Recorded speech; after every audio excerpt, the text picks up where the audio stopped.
नमस्कार बच्चों, चलिए आपका सेंटर ऑफ मास का वन शॉट वीडियो चालू करते हैं। सेंटर ऑफ मास मैकेनिक्स का एक बहुत ही इंपॉर्टेंट चैप्टर है जिसके ऊपर रोटेशन काफ़ी ज़्यादा आधारित है, तो ध्यान से इसको देखें। सेंटर ऑफ मास में हम लोग देखेंगे पहले, क्योंकि क्लास में आपको ये हो चुका है, ऐसे मैं मानता हूँ, रिवीजन कर रहे हैं हम लोग यहाँ पे। तो सेंटर ऑफ मास क्या होता है आप जो जानते हो। सेंटर ऑफ मास मतलब बॉडी को जो है कंप्लीटली रिप्लेस करके, जो बड़ी सी बॉडी होती है उसको एक पॉइंट से हम लोग रिप्लेस करते हैं, वो पॉइंट पूरा मोशन बॉडी को हमें दिखा देता है कि नहीं, इस तरह से हम इसको बोल सकते हैं। सेंटर ऑफ मास मतलब जनरली अगर आपकी यूनिफॉर्म बॉडी है तो सेंटर ऑफ मास बॉडी के ज्योमेट्रिकल सेंटर पे होता है, मध्यभागी, है कि नहीं। लेकिन अगर टेढ़ी मेढ़ी बॉडी है तो कुछ फॉर्मुलाज की हेल्प से हम लोग क्या कर सकते हैं, सेंटर ऑफ मास को निकाल सकते हैं। जहाँ पे जो है ज़्यादा मास होगा, जिकडा साईडला जड असेल, ज्या साईडला जास्त मास असेल त्या ठिकाणी सेंटर ऑफ मास जाईल जवळ। तो ये सब बातें हम जानते हैं। अब सेंटर ऑफ मास होता क्या समझते हैं। मान लो मेरे पास एक बैट है या एक डिस्क जैसी बॉडी है या रॉड है, जो भी है, तो ये रॉड है, ठीक है। इस रॉड को अगर मैंने घुमा के फेंक दिया, इस रॉड को ऐसे घुमा दिया, ऐसे गोल गोल घूमते घूमते जाएगा ये, है कि नहीं, फेंक दिया, इसके ऊपर ऐसा एक पॉइंट होगा जो सिर्फ और सिर्फ क्या करेगा, सर्कुलर मोशन करेगा, इसको हम बोलते हैं सेंटर ऑफ मास। तो बाकी पॉइंट क्या करेंगे सर, बाकी पॉइंट बेटा मान लो ये नाम का पॉइंट है जो सेंटर ऑफ मास नहीं है, ए पॉइंट घूमते घूमते आगे जाएगा, तो इसका ट्रेजेक्टरी बड़ा कॉम्प्लेक्स होगा, ऐसे ऐसे करके जाएगा ये आगे, है कि नहीं। लेकिन एक पॉइंट होता है बॉडी के अंदर जो सिर्फ क्या करता है, ट्रांसलेशनल मोशन करता है, रोटेशन नहीं कर पाता, उसको हम बोलते हैं सेंटर ऑफ मास। ये बेसिक आइडिया इसका। उसके बाद क्या है, ये टेढ़ी मेढ़ी बॉडी देखो ऐसे, है ना, क्रस्टम जैसी बॉडी है। इसमें हम देख सकते हैं कि राइट साइड में जो है ज्यादा मास कॉन्सेंट्रेटेड है, that is y centre of mass right side में जो है पास होगा, राइट साइड से जो है इसके पास होगा। तो सेंटर ऑफ मास वहां पर ऐसा एक पॉइंट होता है जहां पे हम लोग सारा बॉडी का मास जो है कॉन्सेंट्रेटेड मान सकते हैं। तो अगर मैंने इस तरह की बॉडी जो टेबल पे रखी हुई है आपके सामने, इसको मैंने अगर इस सेंटर ऑफ मास की लाइन के अलोंग फोर्स लगा दिया तो बॉडी सिर्फ और सिर्फ क्या करेगी, ट्रांसलेटरी मोशन करेगी।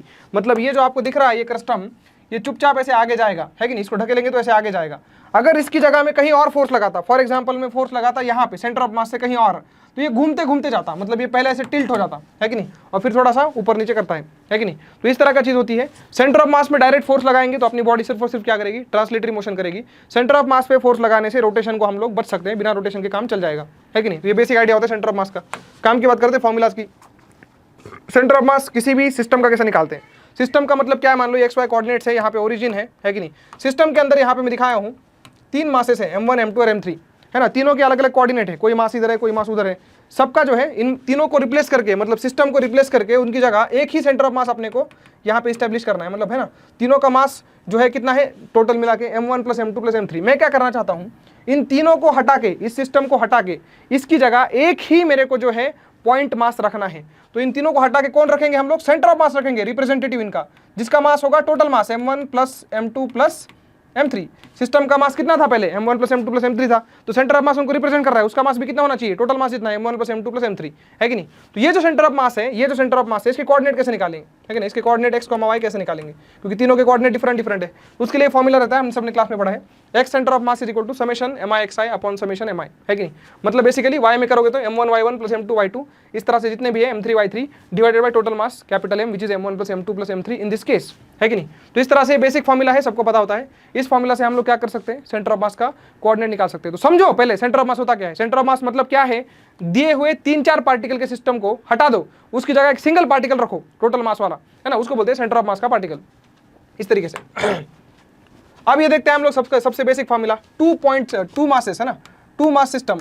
2 मास सिस्टम में क्या होता है, 2 मासेस हैं अपने पास, M1 और M2, है ना। अगर मैं मानता हूं कि M1 हेवी मास है तो centre of mass will be around M1, है ना, M1 के आसपास ही होगा वो, है कि नहीं। सेंटर ऑफ मास हेवी वाले ऑब्जेक्ट के जो है पास में होता है सेंटर ऑफ मास, है कि नहीं। तो यहाँ पे जो है डिस्टेंस जो है M1 से सेंटर ऑफ मास का, उसको R1 बोला है, और M2 से निकलने वाला डिस्टेंस सेंटर ऑफ मास का, उसको हमने क्या बोला, R2। तो R1 कैसे निकालते हैं, देखो, M2 R/M1 + M2।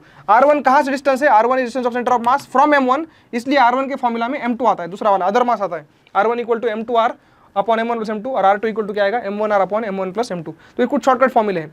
इसके अलावा क्या याद रखना है ना, 2 मास सिस्टम में आपको पता होना चाहिए कि अगर आप सेंटर ऑफ मास को ओरिजिन मानते हो, क्या बोला मैंने, सेंटर ऑफ मास को आप क्या मानते हो, ओरिजिन, तो आप ये लिख सकते हो M1R1 + M2R2, है ना। M1 से सेंटर ऑफ मास का डिस्टेंस R1 है और M2 से सेंटर ऑफ मास का डिस्टेंस R2 है, तो M1R1 = M2R2 होना चाहिए, है कि नहीं। इस तरह से आप याद रख सकते हो, या तो आप ऐसे बोलो ओरिजिन के हिसाब से लिखना है तो ये आप याद रख सकते हो, M1 × R1 + M2 × R2 = 0। ये क्या लिखा है सर, M1 बेटा पहला मास है, देखो ये पहला मास M1 लिख दिया, है ना। -R1 क्या है, ये कोऑर्डिनेट है भाई। कैसे कोऑर्डिनेट माना है मैंने, सेंटर ऑफ मास को क्या माना है, ओरिजिन। तो इस M1 का कोऑर्डिनेट क्या हो जाएगा, -R1, है ना, प्लस M2 × उसका कोऑर्डिनेट जो है M2 का, वो R2 हो जाएगा, सेंटर ऑफ मास को ओरिजिन मानने के बाद। तो M2R2 इक्वल टू 0 हो जाएगा। अगर 4 पार्टिकल है तो क्या करोगे, M1R1 plus M2R2 plus M3R3 plus M4R4 equal to 0, इस तरीके से, है ना। तो ये इक्वेशन आपको यहाँ से मिल जाएगी। और दूसरा हो जाएगा R1 plus R2 is equal to total distance R, है ना। ये R जो लिखा है क्या है, R1 plus R2 total distance M1 M2 के बीच का। तो इस तरह से भी आप कर सकते हो, या तो डायरेक्ट ये फॉर्मूला से करो, या फिर पहले ये इक्वेशन लिखो और फिर लिखो R1 plus R2 equal to R, दोनों को सॉल्व करके फिर यही आएगा। एनीवेज अपन डायरेक्ट क्वेश्चन पे आते हैं। देखो तो ये रहा क्वेश्चन आपके सामने, एक डायरेक्ट फॉर्मूला से आप कर सकते हो, सबको याद भी होगा। मैं दूसरे वाले से बताता हूँ, M1R1 वाले से। तो मैं यहाँ पे सेंटर ऑफ मास को ओरिजिन मान रहा हूँ। सेंटर ऑफ मास को अगर मैं ओरिजिन मानूंगा तो मैं क्या लिख सकता हूँ बताओ। अगर मैं इस सेंटर ऑफ मास को ओरिजिन मानूंगा तो मेरे ख्याल से ये जो है मेरा x1 है कि नहीं, और ये मेरा क्या है x2 है। तो मैं यहाँ पे लिख सकता हूँ, सिंपल सी बात है, 8 × x1 is equal to 10 × x2। जैसे मैंने बोला था M1R1 इक्वल टू M2R2, है कि नहीं। पहला तो ये हो गया। अच्छा एक और बात, x1 plus x2 total distance तो 60 दिया आपने को, इन दोनों को सॉल्व करके आंसर आ जाएगा। वही आंसर आप डायरेक्ट फॉर्मूला से करते हो ना, उससे भी आ जाएगा, है कि नहीं। तो आपने को डायरेक्ट फॉर्मूला याद होना चाहिए। अगर आप जेईई मेंस कर रहे हो, नीट कर रहे हो, डायरेक्ट फॉर्मूला बेस एक लाइन में आ जाएगा। लेकिन कुछ केसेस में ये वाला आपने को फंडा पता होना चाहिए कि M1 x1 और M2 x2 इनका प्रोडक्ट क्या होना चाहिए, सेम होना चाहिए। दिस इज वेरी इंपॉर्टेंट, है कि नहीं। ये आपको आगे चल के कुछ एडवांस के क्वेश्चंस में काम आएगा। अब आते हैं आगे, कंटिन्यूअस मास डिस्ट्रीब्यूशन। इसमें क्या है, देखो अपने पास जो है एक कंटिन्यूअस मास डिस्ट्रीब्यूशन है। इसका मतलब कोई पार्टिकल नहीं है, कंटिन्यूअसली पूरे रीजन में मास फैला हुआ है ना। इस पूरी स्पेस में ग्रीन वाली हर जगह मासेस है कि नहीं, पूरा कंटिन्यूअसली स्प्रेड आउट मास है। ऐसे नहीं कि यहाँ M1 रखा है M2, ऐसे नहीं है, कंटिन्यूअस मास डिस्ट्रीब्यूशन है। इसमें क्या करेंगे, इसका सेंटर ऑफ मास मान लो यहाँ पे है ना, इसका सेंटर ऑफ मास ये रहा, देखते हो लाल वाला सेंटर ऑफ मास, ये इस पूरी बॉडी का, है कि नहीं। तो उसका जो पोजीशन वेक्टर है, पोजीशन वेक्टर समझते हो, पोजीशन वेक्टर ओरिजिन से निकालते हैं हम लोग। ओरिजिन से सेंटर ऑफ मास तक जाने वाला जो वेक्टर है वो आपका सेंटर ऑफ मास का पोजीशन वेक्टर है। उसका जो है आंसर हम कैसे निकालेंगे, उसको आई कैप जे कैप के फॉर्म में कैसे निकालेंगे। तो उसका फॉर्मूला आता है r centre of mass is equal to integration r dm upon integration dm. ये क्या है, आपने क्लास में देखा ही होगा। हम लोग क्या करते हैं, बॉडी का एक छोटा सा एलिमेंट लेते हैं, एलिमेंट मतलब बॉडी का एक छोटा सा टुकड़ा लेते हैं, इसे छोटा सा एकदम छोटा, जिसका मास डीएम हो और जिसका पोजीशन वेक्टर जो है वो आर है आपका। जिसका पोजीशन वेक्टर क्या बोला मैंने, कितना है, आर है आपका। ये रहा आपका पोजीशन वेक्टर आर, है ना। तो integration r dm upon integration dm, इस फॉर्मूले को आप रिपीट करोगे तो आपको यहाँ पे क्या पता चलेगा, पोजीशन वेक्टर मिल जाएगा। ओके, इसको ही निकाल के हम लोग ऐसे भी निकाल सकते हैं, एक्स सेंटर ऑफ मास निकाल सकते हैं। एक्स सेंटर ऑफ मास का निकालोगे इंटीग्रेशन एक्स डीएम और क्या बोलते हैं upon total mass. Integration DM क्या है, टोटल मास है ना, तो डायरेक्टली दिया मैंने। तो इस तरह से आप कर सकते हो, है ना। इसके एप्लीकेशन आपने क्लास में किए होंगे, डेरिवेशन वगैरह किए होंगे। काम की बात करते हैं, अब थोड़ा आगे बढ़ते हैं। देखो आगे तो क्या 5 स्लाइड यहाँ पे, तो देखो ध्यान से। मैं अभी आपको क्या करता हूँ, कुछ स्टैंडर्ड जो है चीजें याद कराता हूँ। सेंटर ऑफ मास अलग अलग ऑब्जेक्ट के जो है कहाँ होते हैं उसको हमें याद रखना है कि नहीं। तो पहला देखिए आप लोग, अगर आपके पास ट्रायंगुलर प्लेट है, अगर आपको दिख रहा है यहाँ पे ध्यान से, तो अपने पास अगर ट्रायंगुलर प्लेट है, क्या है, ट्रायंगुलर प्लेट है इस तरह से, है कि नहीं। तो इसका जो सेंटर ऑफ मास होता है, प्लेट मतलब 2D ऑब्जेक्ट है, शीट है, पतरा है ना, ट्रायंगल का। तो उसका सेंटर ऑफ मास सेंट्रॉइड पे होता है। सेंट्रॉइड मतलब जो सेंट्रॉइड होता है वो कितने डिस्टेंस पे होता है, सेंट्रॉइड से जो है बेस से सेंट्रॉइड की हाइट कितनी होती है, ये जो हाइट h है वो कितनी होती है, h/3 होती है सेंट्रॉइड की हाइट, है ना। Y centre of mass, total height triangle की अगर h है तो h/3 पे सेंटर ऑफ मास का एग्जिस्टेंस पाया जाता है, मतलब सेंट्रॉइड पे पाया जाता है। ये पहली बात होगी। उसके बाद याद रखना है सेमी सर्कल, है ना, सेमी सर्कुलर रिंग है ये। रिंग मतलब समझते हो, बांगड़ी है ना, डिस्क नहीं है, सेमी सर्कुलर रिंग है। रिंग का जो है क्या बोलते हैं, रिंग का सेंटर ऑफ मास कहाँ होता है, तो ये जो इसकी डायमीट्रिक एक्सिस है वहां से कितनी हाइट पे होता है, तो ये हाइट अपने को याद रखनी है 2r/π, है ना। r is radius of the ring, 2r/π इतनी हाइट पे जो है बेस से आपका रिंग का सेंटर ऑफ मास होता है। इसको आपको याद रखना है ना, वेरी इंपॉर्टेंट, याद रखना है। उसके बाद क्या है, अब आते हैं डिस्क के ऊपर। रिंग देख लिया, अभी हमने डिस्क देखेंगे, डिस्क है कि नहीं। डिस्क में क्या होता है बेटा, ये जो डिस्टेंस होता है बेस से लेके आपका सेंटर ऑफ मास का, ये वाला डिस्टेंस, ये आपका कितना होता है 4r/3π। ऊपर कितना था 2r/π, यहाँ पे कितनी है 4r/3π। तो ये सब चीजें याद रखनी है, याद रखने वाली बातें हैं। अब उसके बाद क्या, हेमिस्फेरिकल शेल, शेल मतलब हॉलो स्फीयर, है ना, वो भी हेमिस्फीयर है। हेमिस्फेरिकल शेल जो है आपका, इसका सेंटर ऑफ मास कितनी हाइट पे होता है, इसका सेंटर ऑफ मास कितनी हाइट पे होता है, बॉटम से, है कि नहीं, सेंटर से कितनी हाइट पे होता है, तो r/2 पे होता है ना, एक्जैक्टली मिड पॉइंट पे r/2 इस तरह से होता है कि नहीं। उसके बाद क्या, उसके बाद देखेंगे हम लोग सॉलिड हेमिस्फीयर। पहले कौन सा देखा था, सिर्फ हेमिस्फीयर देखा था, है ना, मतलब हेमिस्फीयर था लेकिन आपका शेल था, हॉलो था। अब ये सॉलिड हेमिस्फीयर है कि नहीं। सॉलिड हेमिस्फीयर का सेंटर ऑफ मास होता है 3r/8 पे, वेरी इंटरेस्टिंग, 3r/8 पे होता है ये। तो यहाँ पे आप देखिए ये जो हाइट है बॉटम से लेके या फिर सेंटर से लेके सेंटर ऑफ मास की, ये कितनी है 3r/8, ऊपर r/2 था। तो ये सब डेटा है, इसको याद रखना है, वी कैंट हेल्प इट, आपको बस याद रखना है इसको। फिर उसके बाद हम बात करेंगे सर्कुलर कोन की, है कि नहीं, सर्कुलर कोन है ये, है कि नहीं। तो ये सर्कुलर कोन का कितना आता है, h/4 पे अपना जो है क्या बोलते हैं सेंटर ऑफ मास आता है कि नहीं। यहाँ पे ये मेंशन नहीं किया इन्होंने कि हाँ सॉलिड कोन है, सॉरी सॉलिड कोन का h/4 पे आता है, और जो हॉलो कोन होता है, बर्थडे वाली टोपी होती है हॉलो कोन, उसका आता है h/3 पे, है ना। तो ये सब बातें याद रखेंगे, आगे चल के आपने को बहुत काम आएंगी, ठीक है। अब एक हाथ क्वेश्चन भी कर सकते हैं हम लोग इसमें, जस्ट अ मिनट, ये रहा, ठीक है, एक क्वेश्चन कर लेते हैं। ये कौन से याद आया मेरे को, मान लो आपके पास इस तरह का एक स्ट्रक्चर है, ये बर्थडे वाली टोपी है, और ये आपका जो है लिटरली सॉलिड कोन है। रिमेंबर दिस, ये क्या है, मैंने बोला आपको सॉलिड कोन है, भरा हुआ है पूरा, है कि नहीं। इसका सेंटर ऑफ मास हमने अभी देखा कहाँ था, बताओ कहाँ था। और उसके नीचे जो है, उसके नीचे जो है मैंने एक हेमिस्फीयर डाल दिया है ना। तो this surface is common for the cone thing and the क्या बोलते हैं, हेमिस्फीयर, सॉलिड हेमिस्फीयर। सॉलिड कोन ऊपर है, नीचे क्या है, सॉलिड हेमिस्फीयर है। इनका सेंटर ऑफ मास कहाँ होगा, ये अपने को पता लगाना है। ये अपनी बेस लाइन है, हम इसको ओरिजिन मान सकते हैं, जो यहाँ पे सर्कल बन रहा है उसका सेंटर को हम लोग ओरिजिन मान सकते हैं, है कि नहीं। तो हम सब जानते हैं कि यार इस कोन का जो है, इस कोन का मास डिस्ट्रीब्यूशन इस स्ट्रेट एक्सिस के अबाउट सिमेट्रिक है। ध्यान सुनना मैं क्या बोल रहा हूँ, ये जो एक्सिस है जो सेंटर से जाती है ऐसे, है कि नहीं, थोड़ा सा टेढ़ा हो चुका है, इसको ध्यान से बनाना पड़ेगा, समझ जाओ अभी रफ डायग्राम है। इस एक्सिस के अबाउट, इस एक्सिस के लेफ्ट में और राइट में इक्वल मास डिस्ट्रीब्यूशन है, मतलब सेंटर ऑफ मास कहीं ना कहीं इसी एक्सिस के अबाउट लाई करेगा, है कि नहीं। तो एक्स कोऑर्डिनेट ढूंढने की जरूरत नहीं है। सेंटर ऑफ मास का जो है आपका क्या बोलते हैं, आप देख सकते हो एक्स कोऑर्डिनेट 0 है, बिकॉज सेंटर ऑफ मास आपका वाई एक्सिस पे लाई करने वाला है कि नहीं। तो इस एक्सिस को जो है मैं यहाँ पे एक्स एक्सिस बोल देता हूँ, और ये वाली वाई के अबाउट मास डिस्ट्रीब्यूशन क्या है आपका, सिमेट्रिक है। वाई चा लेफ्ट लन, वाई चा उजवीकड़, दोनों मास सिमेट्रिक डिस्ट्रीब्यूशन है। तो वाई के ऊपर ही आपका जो है क्या बोलते हैं सेंटर ऑफ मास लाई करेगा। एक्स कोऑर्डिनेट ढूंढने की हमें जरूरत नहीं है, एक्स कोऑर्डिनेट 0 ही होगा, क्योंकि वाई एक्सिस पे है तो एक्स कोऑर्डिनेट 0 होगा। ये सब बातें अब क्या करें, अब मेरे को पता है कि यार क्या करना है अपने को, ये जो कोन है ऊपर वाला सॉलिड कोन है और नीचे वाला क्या है होलोस्फीयर है, इनको सेंटर ऑफ मास से रिप्रेजेंट करना है, मतलब रिप्लेस करना है। तो बताइए ये जो मेरा यहाँ पे सॉलिड कोन है, इसका सेंटर ऑफ मास कितनी हाइट पे हुआ करता था, है ना। और ये जो मेरा नीचे वाला हेमिस्फीयर है, इसका सेंटर ऑफ मास कितनी हाइट पे हुआ करता था, ये सब हमें क्लैरिटी के साथ पता होना चाहिए। देखो यहाँ पे, है कि नहीं।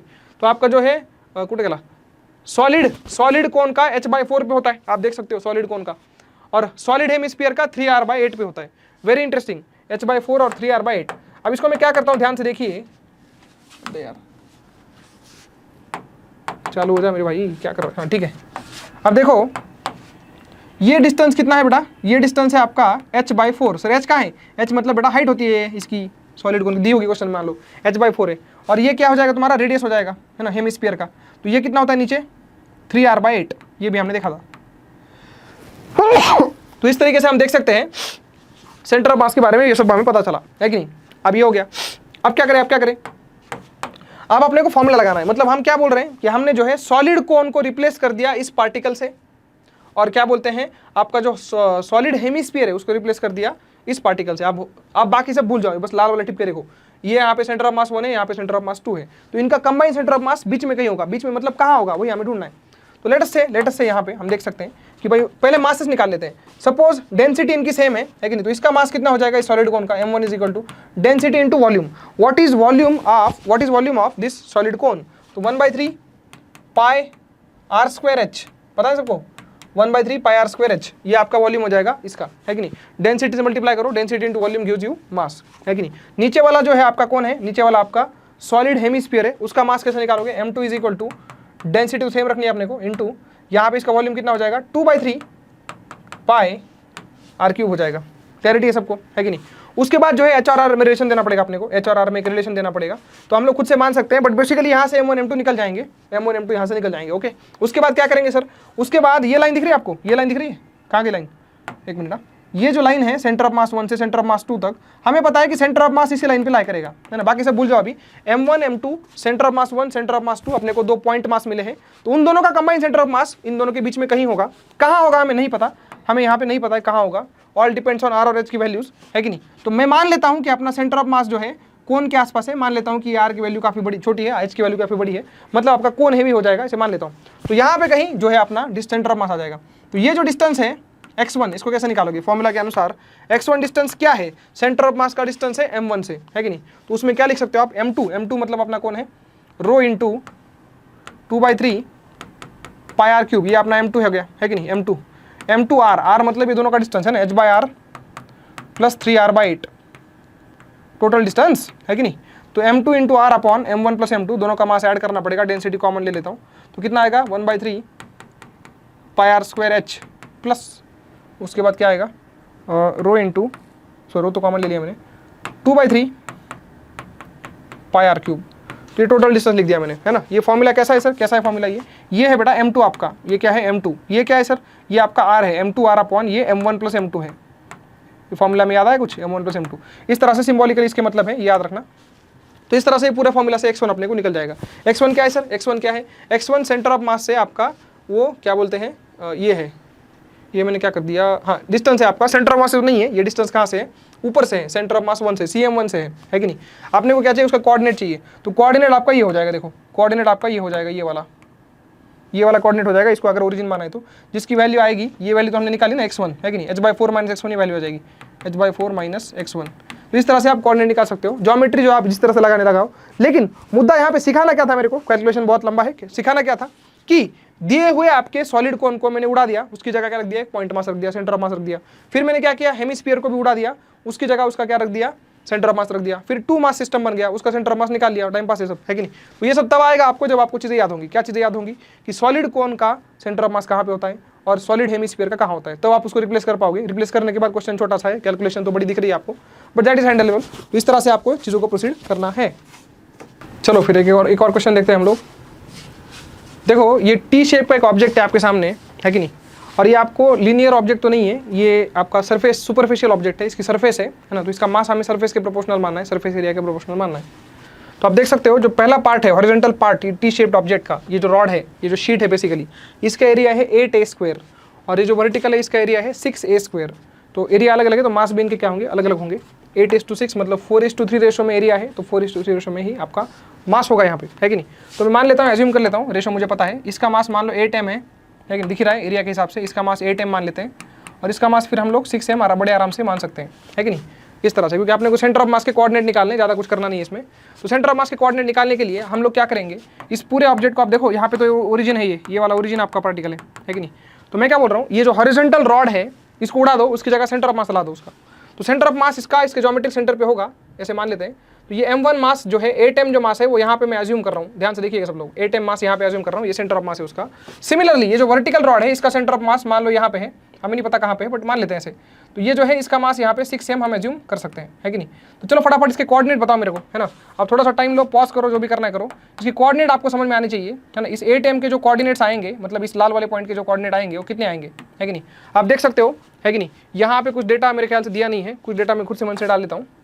तो ये जो डेटा है, that I will give, colour अपना ग्रे है ना, ठीक है। तो ये जो डेटा है यहाँ से लेके यहाँ तक, एक मिनट, ये कलर कौन सा आ गया, हाँ, यहाँ से लेके यहाँ तक ये जो हाइट दी है अपने को, मान लो वो 6.5a है ना। कितनी दी है हाइट मैंने यहाँ से यहाँ तक अभी दी है डेटा में, है ना, 6.5a है। तो सेंटर ऑफ मास का आपका y कोऑर्डिनेट कितना हो जाएगा, 7a हो जाएगा, है ना। एक देख रहे हो आप लोग, यहाँ तक इस लाइन तक 6.5a है, और फिर यहाँ से आधा ऊपर मतलब a/2 ऊपर, तो 7a हो जाएगा। y कोऑर्डिनेट कितना है सर, y कोऑर्डिनेट, तो y कोऑर्डिनेट के लिए आप देख सकते हो ये 8a है, मतलब ये x कोऑर्डिनेट ये टोटल 8a है, तो मिड पॉइंट यहाँ पे 4a पे आ जाएगा, है कि नहीं। तो 4a, 7a, इस तरह से मैंने इसके कोऑर्डिनेट लिख दिए हैं। इसके सेंटर के कोऑर्डिनेट कितने लिख सकते हो, इसके सेंटर कोऑर्डिनेट के लिए मेरे को फिर से ये देना पड़ेगा आपको, ये मैं दे रहा हूँ, ये मैं दे रहा हूँ आपको 2a, है कि नहीं। तो यहाँ से यहाँ तक हाइट कितनी है 2a, और फिर 6a का आधा मतलब यहाँ पे 5a हो जाएगी। तो y कोऑर्डिनेट आपका आ गया, y कोऑर्डिनेट आपका आ गया 5a, 5a आपका y कोऑर्डिनेट आ चुका है यहाँ पे। x कोऑर्डिनेट बोलो, है ना, x कोऑर्डिनेट कितना आएगा, x कोऑर्डिनेट के लिए क्या करें, देखो ये पूरा कितना है 8a, है ना, फिर यहाँ से इतना आधा चलना है, तो 8.5a मेरे ख्याल से आ जाएगा ये, है कि नहीं। तो 8.5a यहाँ पे आ जाएगा। तो इस तरीके से दोनों पॉइंट के सेंटर ऑफ मास के कोऑर्डिनेट हमने यहाँ पे निकाल लिए, है कि नहीं। डायग्राम में जो है मन से कुछ भी बनाओ, तरीका सीखो बस, है ना। डेटा तो मैं मन से दे रहा हूँ, दो कोऑर्डिनेट यहाँ पे मिल गए अपने को। उसके बाद क्या करें सर, तो लगाओ फॉर्मूला, ओरिजिन के साथ कोऑर्डिनेट अगर निकाल ही लिए हैं तो क्या दिक्कत है। एक्स सेंटर ऑफ मास का फॉर्मूला क्या है, m1 x1, m1 कितना है अपना 8m, x1 कितना है अपना 4a, m1 x1 plus m2 x2, m2 कितना है बेटा 6m, x2 कितना है 8.5a, है ना। m1 x1 plus m2 x2 upon m1 plus m2 मतलब 14m यहाँ पे आ जाएगा। सॉल्व करके जो भी आ रहा है आंसर आ जाएगा। इस तरह से y सेंटर ऑफ मास भी आप निकाल सकते हो। उसका फॉर्मूला क्या आएगा, y centre of mass is equal to m1 अपना 8m है ना, y कोऑर्डिनेट कितना इस बार, कहाँ गया y कोऑर्डिनेट, 7a है, तो 7a प्लस यहाँ पे 6m के साथ जाएगा 5a, और फिर से यहाँ पे 14 टोटल मास आ जाएगा, 14 इंटू m। तो इस तरीके से हम देख सकते हैं कि हमने सिंपल फॉर्मूला लगा के जो है आंसर निकालने का ट्राई किया है। तो क्या किया मैंने, घूम फिर के मैंने क्या किया, कॉम्प्लेक्स ज्योमेट्री थी, ये पूरा रॉड जो है हॉरिजॉन्टल वाला, उसका सेंटर निकाला, उसके कोऑर्डिनेट निकाले, और जो वर्टिकल रॉड है उसका सेंटर निकाला। यहाँ पे क्या क्या सीखा हमने, एरिया के प्रोपोर्शनल आपका मास आपको एज्यूम करना है, कट जाएगा सब एंड में मास, तो एज्यूम कर सकते हो आप m उसको, है ना। इसका मास 8m किया, इसका 6m एज्यूम किया। उसके बाद सेंटर ऑफ मास के कोऑर्डिनेट निकाले, दो बॉडीज कर दी सेपरेट सेपरेट, और फिर तो 2 पॉइंट फॉर्मूला लगा के जो है पूरे सिस्टम का सेंटर ऑफ मास का कोऑर्डिनेट यहाँ से मिल जाएंगे अपने को, ठीक है। उसके बाद क्या है, उसके बाद रिमूव्ड पोर्शन वाले टाइम पास क्वेश्चन ध्यान से देखिए। तो अपने पास ये डिस्क है ना, डिस्क की रेडियस जो है आप देख सकते हो r है, थोड़ा डायग्राम को ऑब्जर्व करो। रिमूव्ड पोर्शन की रेडियस कितनी है, r/2 है कि नहीं। तो यहाँ से आपको क्लियर कट समझ में आ रहा है कि ये भी आपका जो है सुपरफिशियल फिगर है, एरिया वाइज है, मास जो है एरिया के प्रोपोर्शनल होता है। तो कंप्लीट जो डिस्क रही होगी ओरिजिनल कंप्लीट डिस्क, उसकी रेडियस अगर r है ना, तो यहाँ पे इस छोटे वाले रिमूव्ड पार्ट की रेडियस जो है r/2 है, मतलब कंप्लीट का एरिया a होगा, तो इसका कितना हो जाएगा, a/4 हो जाएगा, है ना, 1/4 πr²। तो यहाँ से मैं एज्यूम करता हूँ कि ये जो बचा हुआ पोर्शन है इसका मास होगा 3m, और क्या बोलते हैं इसका मास होगा रिमूव्ड पोर्शन का m, टोटल मास फिर 4m हो जाएगा। इतना क्लैरिटी है सबको, है कि नहीं। तो इस तरह से हम देख सकते हैं प्रोपोर्शनलिटी के हिसाब से।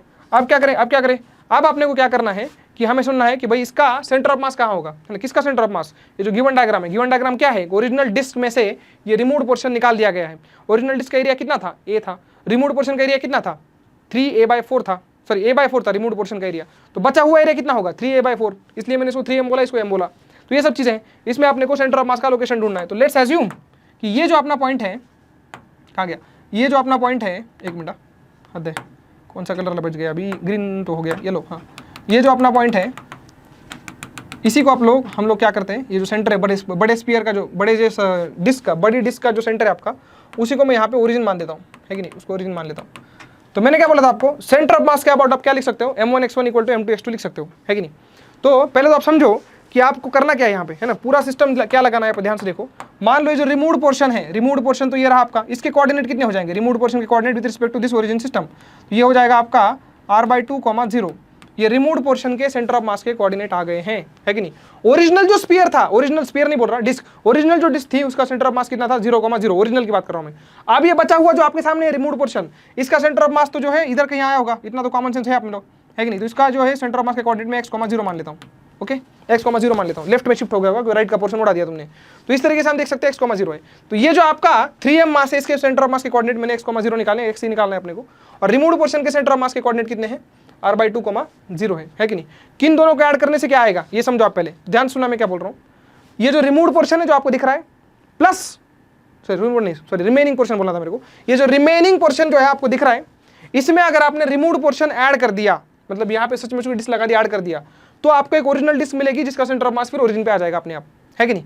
तो इस लॉजिक के हिसाब से मैं लिख सकता हूँ m1x1 = m2x2, इस तरह से मैं लिख सकता हूँ m1x1 = m2x2। m1 क्या है, m1 मतलब पहली बॉडी, m2 मतलब दूसरी बॉडी, दोनों बॉडी को जोड़ दिया तो सेंटर ऑफ मास वाला रिजल्टेंट फिगर बन जाएगा। तो m1 मतलब यहाँ पे मैं ले रहा हूँ, ये जो आपको रिमेनिंग पोर्शन दिख रहा है m1 मतलब यहाँ पे 3m आ जाएगा, है कि नहीं, इनटू यहाँ पे x करना पड़ेगा। x क्या है सर, x1 x2 क्या है, distances of the centre of mass from the, क्या बोलते हैं, ओरिजिनल सेंटर ऑफ मास, है ना, distance of centre of mass from the additional centre of मास। तो यहाँ पे जो रिजल्टेंट सेंटर ऑफ मास आने वाला है फाइनली, वो यहाँ पे आने वाला है कि नहीं। तो वहाँ से इस ओरिजिनल बॉडी का सेंटर ऑफ मास का डिस्टेंस x है ना, कोऑर्डिनेट लिखा है ना x, तो ये लिख दिया मैंने m1x1 = क्या होना चाहिए आपका, = क्या होना चाहिए, m2। m2 कौन है भैया, m2 मतलब रिमूव्ड पोर्शन है, उसको ऐड करेंगे रिमेनिंग पोर्शन में तो ओरिजिनल बॉडी मिल जाएगी। तो ये m इंटू यहाँ पे x2 की वैल्यू कितनी आ जाएगी, तो x2 की वैल्यू हम देख सकते हैं r/2, यहाँ से डिस्टेंस x2, तो ये यहाँ पे r/2 आ जाएगा, ओके। तो इस तरीके से अब क्या करें, है कि नहीं। अब यहाँ पे देख सकते हो आप लोग क्या हो रहा है, ये mm कट रहा है, यहाँ पे x की वैल्यू कितनी आ रही है, r/6 निकल के आ रही है, बड़ा सिंपल है, x की वैल्यू डायरेक्ट आ गई अपने पास r/6। ये शॉर्टकट मेथड है बेटा, एक ही लाइन में आंसर आ जाता है आपको, अगर आपको क्लैरिटी है तो। वरना जो आपको क्लास में पढ़ाया गया है वो पूरा एरिया, इसका एरिया a1 मानो, इसका a2 मानो, m1 मास मानो, m2 मानो, दो डायग्राम बनाओ, है ना, वो सब आप कर सकते हो, बट मैं आपको शॉर्टकट बता रहा हूँ। This is one short video, मैं चाहता हूँ कि आप जल्दी से आंसर निकाल पाओ, इसलिए ये शॉर्टकट मैंने आपको बता दिया। फिर से रिपीट करता हूँ शॉर्टकट में, मैंने क्या सोचा, ये जो रिमेनिंग पोर्शन है जो आपको दिख रहा है, remaining portion plus removed portion अगर मैं ऐड कर दूं तो मेरे को क्या मिल जाएगा, मेरे को मिल जाएगा कंप्लीट डिस्क। ये तो समझ में आता है, कंप्लीट डिस्क मिल जाएगी, है कि नहीं। तो रिमेनिंग पोर्शन का मास 3m है, रिमूव्ड पोर्शन का मास m है ना, और रिमेनिंग डिस्क कंप्लीट डिस्क जो बनेगी उसका सेंटर ऑफ मास अब दी यहाँ पे जो है ओरिजिन पे आ जाएगा अपने आप, है कि नहीं। तो ओरिजिन से डिस्टेंस मतलब ओरिजिनल सेंटर ऑफ मास से डिस्टेंस इसके और इसके m1x1 = m2x2 हम लोग मल्टीप्लाई करके ऐसे लिख सकते हैं, तो वो यहाँ पे फंडा लग जाता है कि नहीं। इसका एक और प्रैक्टिस करते हैं अपन, देखो यहाँ पे, तो ये रही अपनी प्रैक्टिस के लिए। यहाँ पे क्या करना है आप देख सकते हो, फिर से वही सीन है पूरा, है कि नहीं। ध्यान से देखो डायग्राम को, बड़ा कॉम्प्लेक्स लिया है मैंने, एक स्क्वायर प्लेट दिया अपने को, प्लेट दिया एरिया वाइज, है कि नहीं। तो यहाँ पे इसका एरिया कितना है, 9a² इसका एरिया है, रिमूव्ड पोर्शन का एरिया कितना a²। तो यहाँ से हमें क्लियर कट समझ में आ जाता है यार कि यहाँ पे इसका जो है ओरिजिनल जो मास होगा उसका जो भी होगा, मेरे को इतना पता है कि यार इसका जो मेरे को लेना है एरिया, वो एरिया नहीं मास लेना है, वो 8m लेना है बचे हुए का, और जो रिमूव हुआ है बेचारा उसका m लेना है। क्लैरिटी है सबको? टोटल एरिया कितना था? टोटल एरिया था अपना 9a², उसमें से छोटा सा a² निकल गया, तो जो बचा हुआ दिख रहा है आपको रिमेनिंग पोर्शन, उसका कितना बचा होगा? 8m मास बचा होगा, इसका m बचा होगा प्रोपोर्शनलिटी के हिसाब से, ऐसे मान लिया।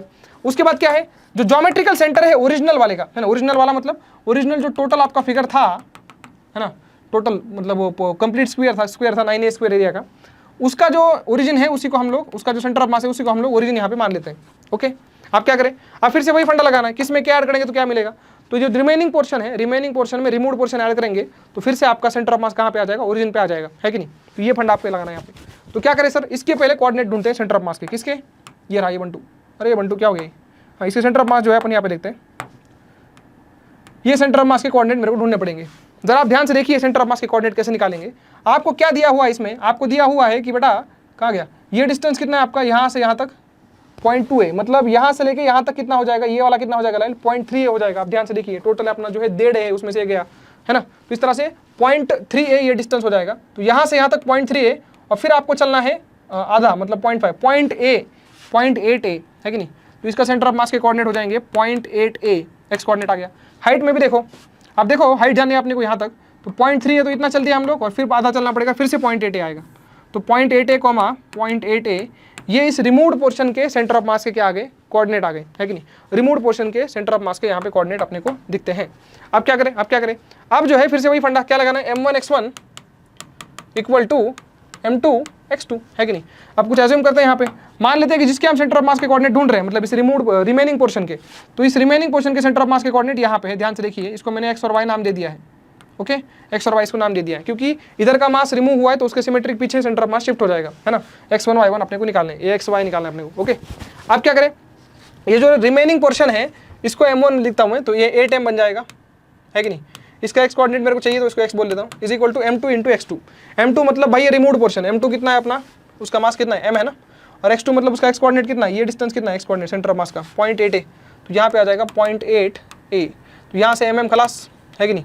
x की वैल्यू आती है 0.1a, मेरे ख्याल से 0.1a आती है x की वैल्यू, है कि नहीं? y भी इस तरह सॉल्व करो, वो भी आएगा 0.1a, क्योंकि सेम डेटा है, बाकी कुछ चेंज नहीं है यहाँ पे, है ना। y इक्वल टू 0.1a और x इक्वल टू 0.1a, और निगेटिव मतलब यहाँ पे जो है पीछे की तरफ खिसका है 0.1 नीचे की तरफ, तो इसके कोऑर्डिनेट हो जाएगा -0.1a और -0.1a, है कि नहीं? इस तरह से पीछे की तरफ ये सेंटर ऑफ मास शिफ्ट हो रहा है कि नहीं? डायरेक्ट मेथड है, आप डायरेक्ट कर सकते हो m1x1 equal to m2x2। m1 क्या याद रखना, m1 मतलब आपका जो रिमेनिंग पोर्शन है जो आपको दिख रहा है वो m1 है, m2 क्या है, रिमूव्ड पोर्शन है। इन दोनों को कंबाइन करो अबाउट द सेंटर ऑफ मास, तो आपको जो है ये इक्वेशन वैलिड हो जाएगा। ओके, तो इस तरह से इसको करते हैं। चलो नेक्स्ट क्वेश्चन करते हैं। नेक्स्ट क्वेश्चन जरा अलग वैरायटी का है। इसमें मैंने क्या किया है, सेमी सर्कुलर डिस्क ली है जिसका सिग्मा वेरिएबल है। सिग्मा मतलब उसकी जो सरफेस डेंसिटी है, सरफेस मास डेंसिटी वेरी करती है। अगर आर रेडियस के साथ ट्रैवल करोगे आप लोग, जितना आर ज़्यादा होगा उतना आपकी डेंसिटी ज़्यादा होगी। देखो sigma is proportional to r, मतलब आउटर रीजन में इसके मास ज़्यादा होगा, ऐसे कुछ तो है। इसका सेंटर ऑफ मास कैसे निकालेंगे, तो यहाँ पे अपने को कुछ फॉर्मूला काम नहीं आएगा। We need to go to the basic process. यहाँ पे जो हम लोग क्या करेंगे, सेंटर से यहाँ पे आर दूरी पे हम लोग यहाँ पे इस तरीके का एक क्या करेंगे, देखो ध्यान से सब लोग, क्योंकि हम लोग डिस्क सॉल्व कर रहे हैं ना। डिस्क का एलिमेंट क्या होगा, डिस्क का एलिमेंट तो रिंग होगा, है कि नहीं? तो सेमी सर्कुलर रिंग हमें एज्यूम करनी है आर रेडियस की। Small r is a variable जिसका लिमिट 0 से कैपिटल आर तक जाएगा। तो ये क्या है अपना एलिमेंट है ना, ये क्या है, रिंग है ना, कैसे सेमी सर्कुलर रिंग है ऐसे बोल सकते हो। सेमी सर्कुलर रिंग यहाँ पे मैंने एलिमेंट वाइज ली है जिसका मास होगा डीएम। डीएम कैसे निकालेंगे, एरिया वाइज निकाल सकते हैं ना। ये आर है तो ये डिस्टेंस आपका कितना हो जाएगा, ये वाला थिकनेस इसका डी आर हो जाएगा। आर में इंक्रीमेंट डी आर है तो इसका मास कितना हो जाएगा, है कि नहीं? तो ओरिजिनल डेंसिटी इसकी हम इस तरह से लिख सकते हैं, सिग्मा है मान लो, है कि नहीं? यहाँ की डेंसिटी कितनी है, यहाँ पे यहाँ की डेंसिटी आपकी हो जाएगी 2r। ये कहाँ से आया सर, डेंसिटी का फॉर्मूला ही है ना, दिया है क्वेश्चन में, sigma is equal to r. तो आर दूरी पे डेंसिटी कितनी है 2r, इंटू इसका एरिया करना पड़ेगा। Density into area gives you mass. Area कितना है इसका, तो इसका एरिया हम ले सकते हैं, ये कितना है, ये आपका पाई आर है ना, लेंथ पाई आर है और थिकनेस डी आर है। Pi R times D R gives you area, ये शेडेड एरिया। तो इस तरीके से हम देख सकते हैं कितना आ रहा है ये 2 पाई आर स्क्वायर डी आर। ये आपका डी एम आ चुका है यहाँ पे। ओके, डी एम आ चुका है 2 पाई आर स्क्वायर डी आर। अब क्या करें, अब अपने पास फॉर्मूला है, इतना तो सब समझ में आता है कि जो भी सेंटर ऑफ मास होगा उसी लाइन पे लाई करेगा, क्योंकि इसके लेफ्ट में और राइट में क्या है, सिमेट्री बन रही है।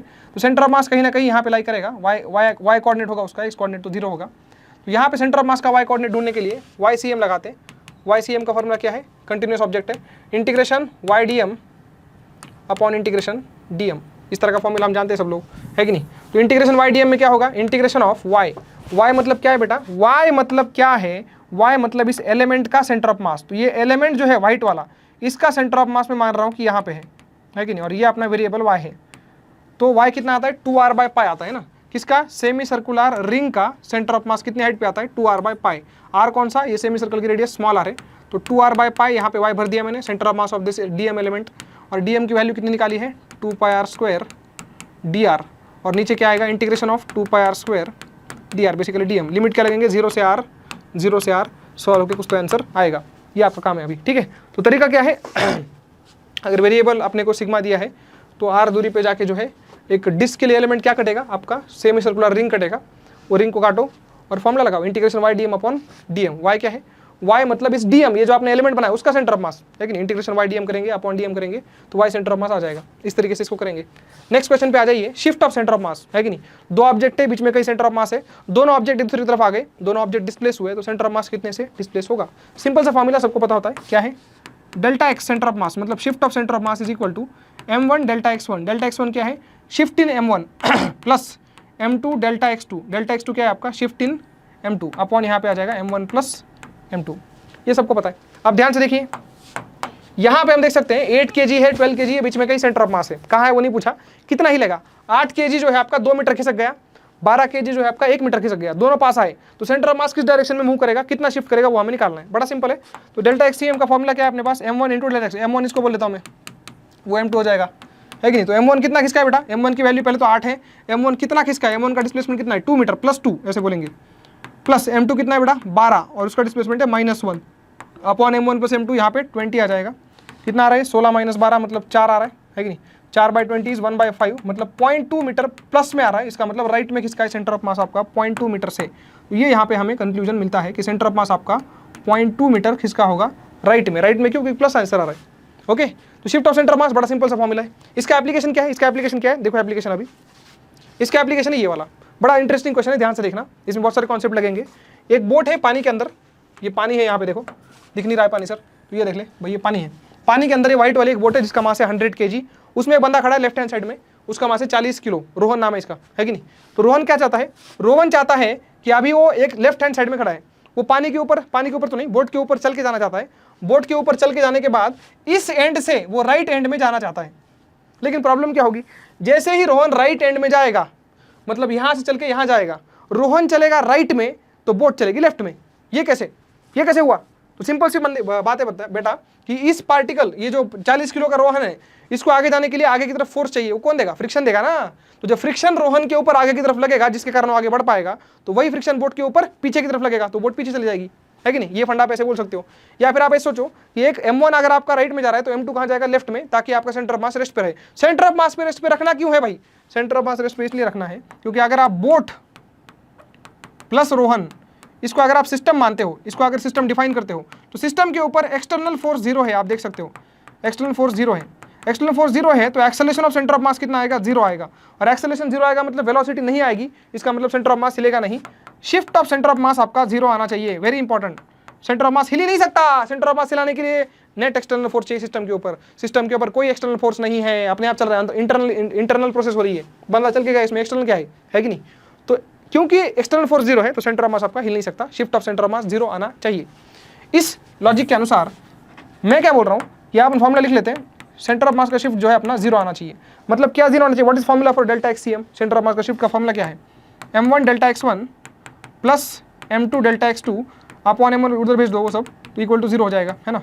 ये आपने को लगाना है यहाँ पे, है ना। m1 क्या है, m1 मतलब 40 kg है, m2 मतलब बोट मान लो 100 kg है, दैट इज ओके।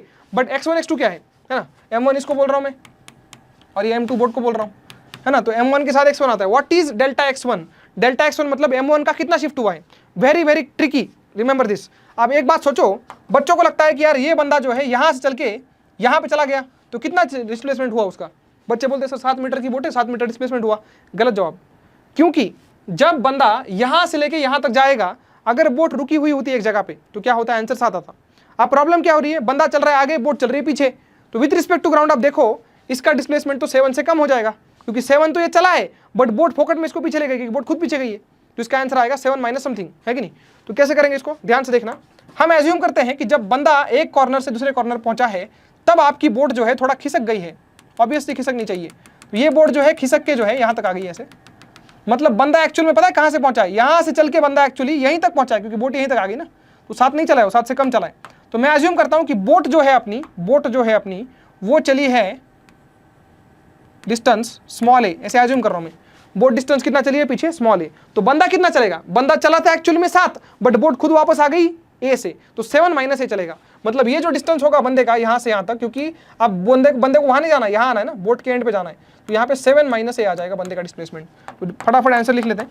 M1 की वैल्यू कितनी है, M1 मतलब अपना बंदा है, M1 की वैल्यू है 40 kg into delta x1। M1 का मूवमेंट कितना हुआ है 7 minus A equal to M2। M2 कितना अपना 100, वो कितना चला है बेटा, ए चला है, एक राइट में एक लेफ्ट में, है कि नहीं। इस तरह से मैंने कर दिया, एक निगेटिव आने वाला था उसको उधर भेज दिया, M1 x1 equal to M2 x2 कर दिया साइन को निकाल के।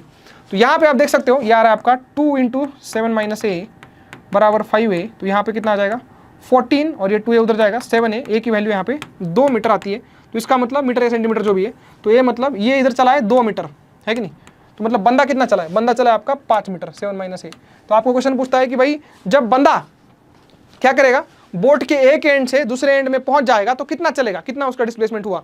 बच्चों को लगता है यार 7 मीटर हुआ एक एंड से, नहीं 7 नहीं हुआ, 7 तो तब होता जब बोट रुकी हुई होती है कि नहीं। तो जब ये पर्सन एक एंड से दूसरी एंड बोट के जाता है तो कितना डिस्टेंस चलता है, तो आंसर क्या है, डिस्टेंस नहीं बोल रहा, कितना डिस्प्लेसमेंट चलता है, उसका डिस्प्लेसमेंट होता है 5 मीटर। समझ में आया सबको, उसका डिस्प्लेसमेंट होता है 5 मीटर। तो यहाँ तक आपने को क्लैरिटी होनी चाहिए। Okay, let's move on to the next thing. चलो इसका आखिरी क्वेश्चन करते हैं सेंटर ऑफ मास का। ध्यान से देखो, अपने पास एक फ्लोरिंग है इस तरीके से, और मैं क्या बोल रहा हूँ, यहाँ पे ऊपर एक बॉल है येलो कलर की, इसका मास 2 kg है, इसको हम यहाँ से रिलीज कर देंगे, और नीचे एक बॉल है अपने पास, वो 1 किलो की है मान लो, इसको हम फेंक रहे हैं, पुश कर रहे हैं ऊपर की तरफ with the speed of 30 metre per second, ऐसे मानो। ओके, 30 मीटर पर सेकंड के बाद इसको पुश कर रहे हैं अपने, है कि नहीं। तो क्या होगा, ध्यान से देखना, आफ्टर 1 सेकंड अपने को निकालना है what will be height of centre of mass, what will be height of centre of मास। तो बड़ा सिंपल है, 1 सेकंड में कितना गिर जाएगा, देखो 1 सेकंड में ये 5 मीटर गिर जाएगा, है ना, सबको 1D आती है, 1 सेकंड में 5 मीटर गिर जाएगा।